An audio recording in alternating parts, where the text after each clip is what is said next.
Welcome to the first episode of Margo and Troy Travel. We are about to embark on a pretty major and exciting adventure, and it's something that we wanted to share with our family and friends and also kind of keep a record for ourselves as we go through this process. So here we are. We are just about to pack up our house, and we are packing up a small suitcase and we are heading out of the country. Our plan is to travel the world for the next 1 to 3 years.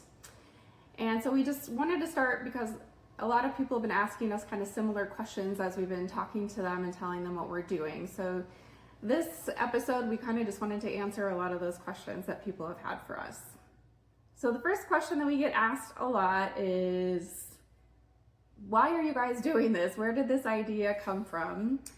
And for me, it probably really started about 10 years ago. For my 40th birthday, I was traveling, as I like to do for my birthdays whenever possible. And I was in Mexico in Zihuatanejo. And I met a couple there who they were from Canada. They were both school teachers. Didn't make a ton of money, but anytime they had a break, so for 3 months in the summer, they would just travel the world. And they did it in a very budget way. They weren't staying in the fancy resorts and all-inclusive hotels, but by doing that, they were able to travel all over the world. And that kind of planted a seed for me of, oh wow, this is actually something that's possible. And you don't have to be incredibly rich, and you don't have to only travel for a couple weeks every year.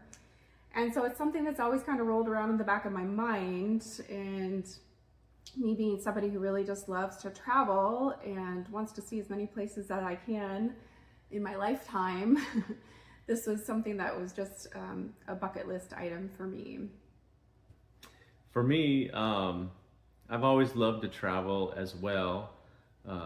I grew up with my dad working the airlines, and so we traveled whenever we were able to on discounted tickets, and so that gave us some options. And then fast forward to when Margo and I first met, we hadn't been dating for very long, and an opportunity came up with some friends of ours to go travel to the Caribbean, to Turks and Caicos, and Margo jumped on that opportunities very quickly, and so that kind of set the tone for our relationship for just traveling a lot and as much as we can, and so her dream kind of evolved into what now we both want to do, which is to travel the world and see as much as we can while we still can.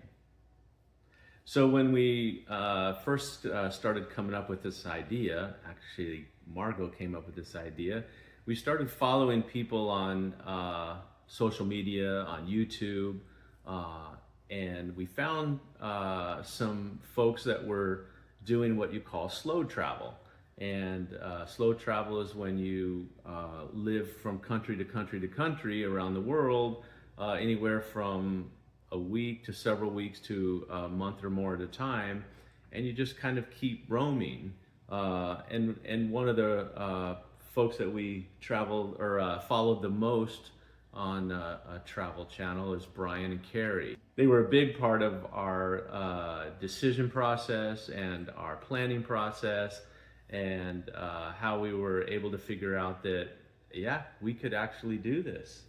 Yeah, they kind of paved the way for us and made us feel like, yeah, this is really possible.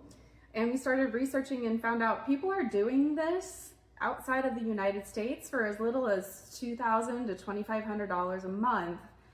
And so that started our wheels spinning that this might actually be something that we could do.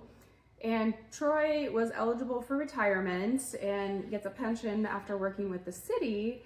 And so it's, it's nothing that's going to make us rich, but we started doing the numbers and realized that living outside of the United States, we could actually make this work, and we could live on his pension and travel the world. Yeah, and so our goal was to keep within a budget. That was big for both of us, I think. And so we were looking at Brian and Carrie's suggestions, and their whole YouTube page was built on $2,500 a month budget. And so we might have to stretch that a little. We're looking at between 2,500 and 3,500 a month to live on and average that out for the year. And for us, that's pretty doable. Yeah, so far in our planning, it seems like it's actually quite reasonable for us. The next question people ask us a lot is, how long are you planning on doing this? And our answer, of course, is it depends. We anticipate that we're going to love this kind of lifestyle, but if we don't, then we may be back sooner than we think. But our goal is to try to do this for about 3 years. And our plan is to start in Europe. That's where we're flying to first, and do that for probably a year and a half. I've always really wanted to go to Southeast Asia, so that's definitely on the list. Possibly South America, Australia, New Zealand are down the road, but our first stop is going to be in Europe. So initially we're looking at being in Europe for the first year to year and a half, and starting out in Eastern Europe. And we have a lot of things already planned on the books for the first 6 months or more. And so that's going to be our focus for now. And later on we'll be probably much more flexible as we figure out how to do this and how we're going. And we have a few side trips also planned. Yeah, one of the things people ask us a lot is, how did you decide where to go and which places to pick? And we were flying into Munich, Germany, and we picked that just because we were looking for what's the best flight that we can get that leaves from Phoenix, or closest to Phoenix that we could get, and gets us to somewhere in Europe. And we had been accumulating credit card miles to pay for our first trip, and we really wanted to do business class. So we kind of just were like, where on business class can we get to in Europe? And the best place was flying from Denver into Munich. And so from there, being budget travelers, we're trying to go places maybe on trains or buses and not fly as much, because that adds to the cost of our travels. So we started in Munich. We quickly realized that Munich is a pretty expensive place to stay, especially in the summer months when everybody wants to go there. So we're only spending about a week in Munich and some time in Salzburg, which is also an expensive place. But from there, we are taking a train and heading to Prague, and we'll spend about a month in Prague, and then about a month in Krakow, Poland. And then we go over to Albania and spend a little more than a month there. So the other thing that we've learned in planning our trip is that most of Europe belongs to something called the Schengen zone, which we had never heard about until we started planning this trip. And most people that I ask have no idea what that is. Essentially, most of the countries in the European Union have joined the Schengen, which means you can travel freely between those countries. You don't have to get a visa for all those countries. But the downside for us is that you can only be in the Schengen zone for 90 out of 180 days. So every 90 days, we have to leave the Schengen and go to a non-Schengen country, which those are very much diminishing in Europe. But Albania is not in the Schengen zone. So that's one of the reasons that we're going there.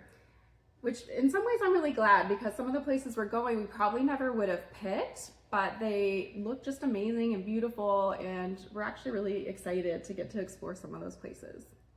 And so we have to play this game of being in the Schengen area and then hopping out and being in other countries. They actually have a name for it. It's called the Schengen Shuffle. Yeah. And so we're going to do that. And then the exciting part of the plan too, probably the October timeframe, is Margo having a 50th celebration, and we've been planning this for well over a year, maybe 2 years, and that is Margo's dream to go on a African safari. Yeah, so in October we'll actually fly to Uganda, and we're meeting up with some friends there and spending about 2 weeks in Africa doing some safari and gorilla trekking. So I'm super excited for that, and I'm sure there'll be lots of great video footage from that. The next question we often get asked are, what are you going to be doing with all your stuff? We have a house, a regular size house. We have as much stuff as most people usually accumulate in a lifetime, even though we like to claim that we're minimalist, but we still have a lot of stuff. So we decided to rent our house out, and we're renting it out furnished. And so we have a tenant in place already for that. But we are packing up our personal items, anything of sentimental value, our clothes, all that kind of thing. And we've been in that process for the last week. And of course, it turns out that we have a lot more stuff than we thought that we did. Oh, yeah. So we do have a 1-car garage here that we're keeping one car. We sold 1 car. We're able to store some stuff in there, but we also got a small storage unit that we're keeping some of our things in. We live in Arizona, and if you know anything about summer in Arizona, you pretty much can't leave anything outside that you don't want to get absolutely destroyed. So we did get a small climate-controlled storage unit that we can put some of our stuff in. And the other thing, and the reason that we are here doing this video, in addition to wanting to kind of keep a record for ourselves, but almost everybody asked us, are you going to have an Instagram page? Are you going to post on Facebook? And so we are having I made a separate Instagram page and a Facebook page called Margo and Troy Travel. I've really enjoyed making these little travel videos in the last couple of vacations that we've gone on, and so I want to continue doing that. And so I'll post those on YouTube, and you can follow along with us if you are interested. Ask us questions. We're kind of learning as we go. One of my friends said, like, tell us everything. We want to know the good, the bad, the ugly. And so that's kind of what we're going to do. And so that you can see what we're doing. And also maybe someday you'll decide that this is something you want to do too. And we can give you a little bit of a head start on your journey as well. So hope to have you follow along and hear from you in messages or chats as we head off on this adventure. Yeah. Exciting. We'll see you soon.